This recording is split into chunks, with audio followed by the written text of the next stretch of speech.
Can you imagine a cop with 22 years of experience handcuffing his own boss without realizing it? Turning a quiet afternoon jog into a career-ending disaster that exposes the ugly truth about racial profiling in America? If you love interesting stories like this that expose the truth, please give this video a thumbs up and tell us in the comments section where in the world you are watching this video, and also do well to smash that subscribe button. Picture this. It's a scorching hot Tuesday afternoon in Riverside Heights, California. You know the type of neighborhood I'm talking about. The kind where every house looks like it came straight out of a magazine. Perfect green lawns cut, so neat you could measure them with a ruler. Shiny cars sitting in driveways like they're on display. White picket fences and flower beds that look too perfect to be real. The kind of place that screams, "We're safe and respectable," so loud that you start wondering what secrets they're hiding behind all those perfect smiles. Officer Marcus Thompson has been patrolling these streets for 22 long years. 22 years of the same routine, the same faces, the same quiet streets. He's sitting in his patrol car like he owns every inch of pavement in this neighborhood. One hand resting easy on his radio, eyes scanning back and forth like a hawk hunting for prey. His coffee's getting cold in the cup holder, and the air conditioning is fighting a losing battle against the California heat.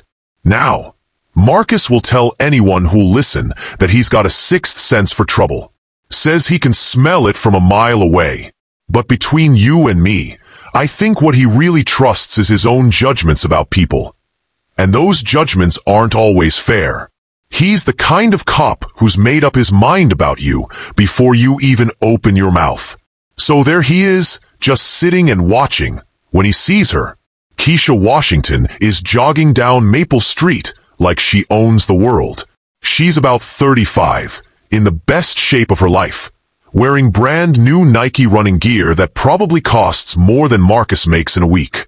Her headphones are in, music pumping, sweat glistening on her dark skin in the afternoon sun. She's in her zone, you know? Just running, minding her own business, not bothering a single soul. But here's the thing that gets under Marcus's skin. She doesn't even look at his patrol car. Most people, when they see a cop car, they do something. Wave, nod, look nervous, cross the street. Something that says, "I see you, officer, and I respect your authority." Not Keisha. She runs right past him like he's invisible. She glides past a shiny silver Mercedes in one driveway, then a red BMW in another. Doesn't even slow down. Doesn't look around like she's checking out what she can steal. Just keeps running at her steady pace, earbuds in, completely focused on her workout. And that just sets something off in Marcus's head. Maybe it's because he's bored out of his mind. Maybe it's because nothing interesting has happened all week. Or maybe, and let's be real honest here, maybe it's something darker. Something uglier that he doesn't want to admit to himself. His mind starts racing. What's a woman like that doing in a neighborhood like this? Why isn't she nervous around cops? Why does she look so comfortable, so confident? Must be casing houses, he thinks. Must be up to something. Nobody jogs through Riverside Heights without a reason. Marcus puts the car in drive and slowly follows her for about a block. The gravel crunches under his tires as he pulls up to the curb about 20 feet ahead of her. He gets out of the car and does that thing cops do. Plants his feet wide, hooks his thumbs in his belt, makes sure his badge catches the sunlight. He's not reaching for his gun or anything dramatic like that. He's just making sure she sees exactly who she's dealing with. Keisha sees him and slows down to a stop. She pulls out one earbud, breathing steady but not even winded. Sweat is beading on her forehead, but her eyes are calm and alert. She looks at Marcus like she's trying to figure out what his problem is. "Something wrong, officer?" she asks in this calm, steady voice, like she's asking him what time it is or if it's going to rain. Marcus steps closer, and now you can hear that edge in his voice. That tone cops use when they want you to know they're in charge. Where are you coming from? Keisha points back up the street with her thumb. Home. Just finishing up my run. Where's home exactly? She gestures down the street. About 3 blocks that way.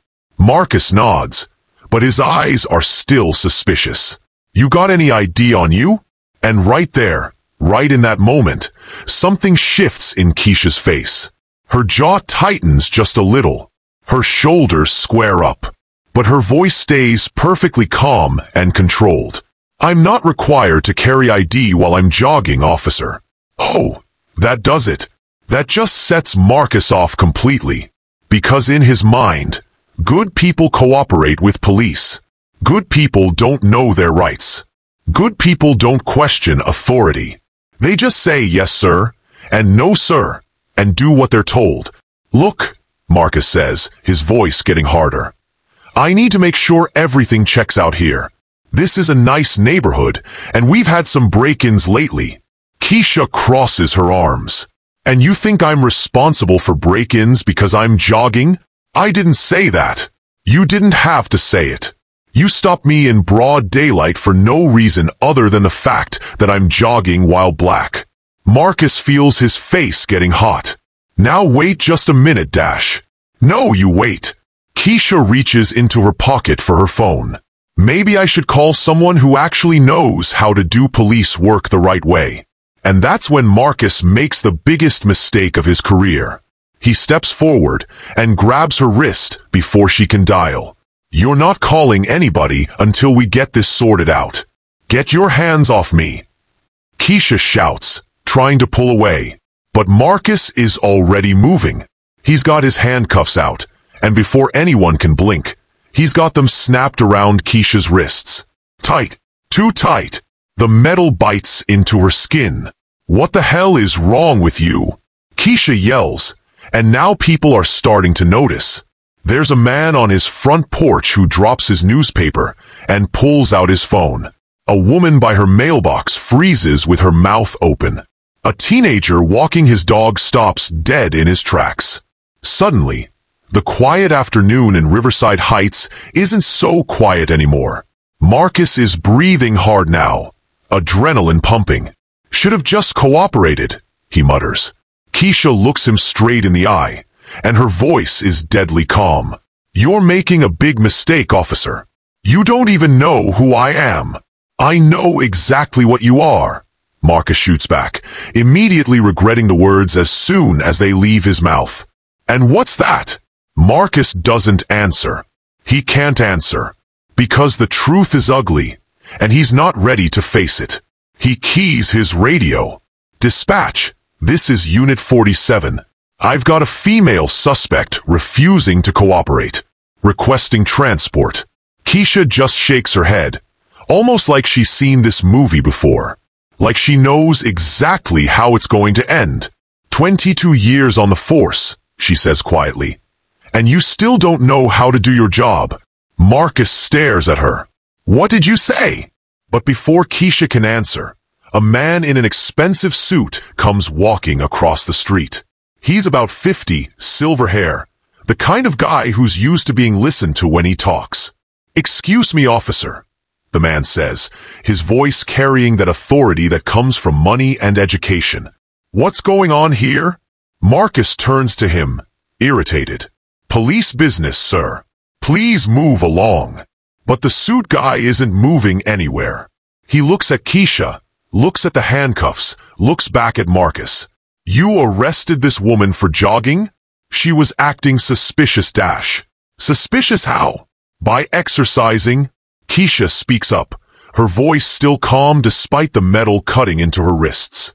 He stopped me for no reason. Asked for ID. When I told him I don't need to carry ID while jogging, he decided to arrest me. The suit guy's face goes dark. Officer, what's your name and badge number? Sir, I don't have to dash. Actually, you do. Before Marcus can respond, they all hear it. The low rumble of a powerful engine. Everyone turns to see a black SUV with tinted windows gliding down the street, like a shark moving through water. It pulls up to the curb, and the engine shuts off. The driver's door opens, and out steps Captain James Rodriguez, Marcus's boss, the man who signs his paychecks and writes his performance reviews, the man who could end his career with a phone call.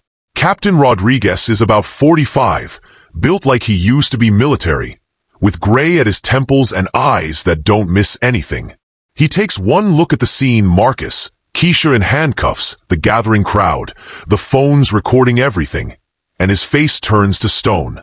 "Uncuff her," Captain Rodriguez says in a voice that could cut glass. "Now." Marcus blinks like he didn't hear right. "Sir? I said uncuff her. Now." Marcus's hands are actually shaking as he fumbles for his keys. The metal scrapes against Keisha's wrists as he removes the handcuffs, and you can see the red marks they've left on her dark skin. Angry welts that'll take days to fade. Captain Rodriguez walks over to Keisha, his voice gentle now. "Ma'am, are you hurt? Do you need medical attention?" Keisha rubs her wrists, testing her fingers. "I'm fine, thank you." Rodriguez nods, then turns back to Marcus. When he speaks, his voice is so low and dangerous that everyone within 50 feet can feel it in their bones. "Officer Thompson, do you have any idea who you just put in handcuffs?" Marcus's face has gone completely white. All the color drained right out of it. "Sir," she refused to identify herself. She was acting suspicious. She was acting suspicious? Rodriguez cuts him off. She was jogging. In broad daylight. In running clothes. With headphones. How exactly is that suspicious? "Sir, this is a nice neighborhood, and we've had reports. "What reports, Thompson?" "Show me the reports." Marcus opens his mouth, then closes it. "Because there are no reports. There never were any reports. There were just his assumptions and his prejudices and his need to feel important." Rodriguez steps closer to Marcus, and now his voice drops even lower. "That woman you just humiliated? That woman you put your hands on? That woman you arrested for the crime of jogging while black?" Marcus swallows hard, sweat beating on his forehead despite the air conditioning from his patrol car. "That's Chief Keisha Washington, the new chief of police. Your boss's boss. The woman who's going to decide whether you still have a job tomorrow morning." You could hear a pin drop on that street. All those neighbors with their phones out. All those cameras rolling. All those witnesses watching this disaster unfold in real time. Marcus feels like he's going to throw up. His knees go weak, and he has to grab onto his patrol car to keep from falling down. "Chief Washington? But I didn't know." Keisha steps forward, and now there's steel in her voice. "That's the point, Officer Thompson. You didn't know. You saw a black woman jogging in what you consider a white neighborhood, and you decided I must be up to something. You never bothered to find out who I was, or what I was doing here. You just made your mind up based on the color of my skin." Marcus tries to stammer out an apology, but Keisha holds up her hand. "Do you know what I was doing before you stopped me? I was jogging from my new house to the police station to pick up some paperwork. It's a 3-mile run, and I do it every day to stay in shape. I've been living in Riverside Heights for exactly 2 weeks, and this is the first time I've been harassed for existing in my own neighborhood." The crowd is getting bigger now. More neighbors coming out of their houses, more phones recording, more witnesses to Marcus's career-ending mistake. Keisha continues, her voice getting stronger with each word. "You want to know what's really suspicious, Officer Thompson? What's suspicious is a cop with 22 years of experience who doesn't know the difference between a jogger and a criminal. What's suspicious is an officer who thinks his badge gives him the right to stop anyone he wants for any reason he wants." Marcus is staring at the ground now, unable to meet her eyes. "Chief, I'm sorry. I didn't mean." "You didn't mean what? You didn't mean to racially profile me? You didn't mean to violate my civil rights? You didn't mean to assault me when you grabbed my wrist? You didn't mean to falsely arrest me in front of half the neighborhood. Each question hits Marcus like a physical blow. Because the truth is, he did mean it. Maybe not consciously, maybe not deliberately, but somewhere deep down in his heart, he made a decision about Keisha the moment he saw her.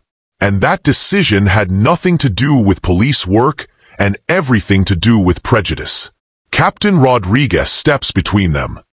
Officer Thompson, you're suspended without pay pending a full investigation. Hand over your badge and weapon. The words hit Marcus like a sledgehammer. 22 years on the force. 22 years of believing he was one of the good guys. And now it's all falling apart because of 5 minutes of bad judgment. With shaking hands, Marcus unclips his badge and hands it over. The metal feels heavier than it ever has before. Then his service weapon, the gun he's carried every day for over 2 decades. Gone. Keisha watches him, and there's no anger in her eyes anymore. Just disappointment. Deep, profound disappointment that might be worse than anger. Officer Thompson, she says quietly, I want you to think about something. What if I hadn't been the chief of police? What if I was just a regular person out for a jog? How would this have ended? Would you have taken me to jail? Would you have roughed me up when I resisted? Would I have ended up as another hashtag? Another name people chant at protests? Marcus can't answer because he knows she's right. If Keisha had been anyone else, a teacher, a nurse, a mother, a daughter, this could have gone so much worse. And that knowledge sits in his stomach like a rock. You need to take a long, hard look at yourself, Keisha continues. Because after today, everything changes. Not just for you, but for this whole department. We're going to do better. We're going to be better. And if you want to be part of that change, you're going to have to do some serious soul searching. Marcus nods, unable to speak. He gets back in his patrol car, though it's not really his patrol car anymore, and sits there staring at his hands. The same hands that put those handcuffs on his own boss. The same hands that grabbed a woman who was just trying to exercise. The same hands that just threw away a 22-year career. The crowd starts to disperse, but not before everyone gets their footage uploaded to social media. By tomorrow morning, this story will be everywhere. Cop arrests his own boss will be trending on Twitter. The video will have millions of views. And Marcus Thompson will be the poster child for everything wrong with policing in America. Captain Rodriguez and Chief Washington talk quietly by the SUV for a few minutes. You can't hear what they're saying, but you can see the disappointment in Rodriguez's face, the weariness in Washington's posture. This isn't the first time something like this has happened, and they both know it won't be the last. Finally, Chief Washington gets in her SUV and drives away, but not before she looks directly at Marcus through his windshield one more time. It's not a look of hatred or revenge. It's a look that says, I see you. I see exactly who you are. And now everyone else does too. As the taillights disappear around the corner, Marcus is left alone with his thoughts and his shame. The same neighborhood that looked so peaceful and perfect an hour ago now feels like hostile territory. Every house seems to be watching him. Every window seems to hide a camera. Every neighbor seems to be judging him. And maybe they should be. For the first time in his career, Marcus Thompson doesn't know if he's one of the good guys or one of the bad guys. For 22 years, he thought he knew the difference. He thought he was protecting people, serving the community, making the streets safer. But now he's not sure. Maybe he was never sure. Maybe he just told himself what he needed to hear to sleep at night. The questions start coming, and they won't stop. Would he have stopped a white woman jogging? Would he have demanded ID from someone who looked like his daughter? Would he have put handcuffs on his neighbor's wife for exercising in broad daylight? The answers scare him more than losing his job ever could. So here's where I leave you with the big question.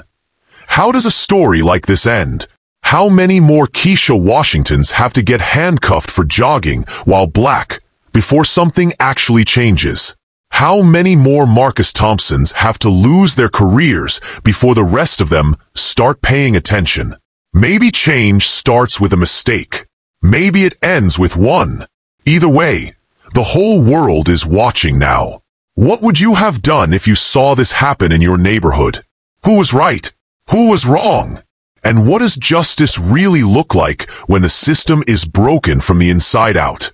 The conversation starts now.